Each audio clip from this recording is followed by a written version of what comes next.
À la base, il y a un gros malentendu sur la définition du mot démocratie qui est très large. Il faut déjà préciser que à la naissance du concept, si on peut s'attribuer, nous, Français, la naissance du concept, ce qui est très discutable, mais Oui, en 1789, il était absolument hors de question de laisser la populace s'exprimer, elle n'en avait pas trop les moyens, mais surtout de prendre part aux décisions de la nation.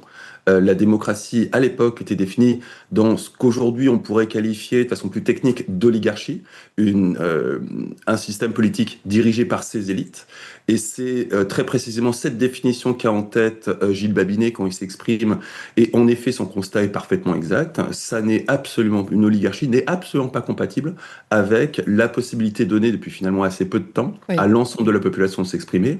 Et puis de l'autre côté, on a une définition qu'on pourrait techniquement rattacher au populisme, où là, effectivement, il est question de prendre en compte et de faire participer n'importe quel citoyen, y compris les plus idiots, Oui, oui. à la vie de la nation. Et ces deux notions sont en train de s'entrechoquer. Et là encore, c'est pas tant que j'approuve ses prises de position, mais Gilles Babinet a parfaitement raison. L'oligarchie, qui définit, qu'on peut aussi appeler démocratie, n'est absolument pas compatible avec cette nouvelle liberté qui était très théorique avant l'arrivée des réseaux sociaux, qui a été donnée à la population depuis à peine plus de 10 ans de s'exprimer librement.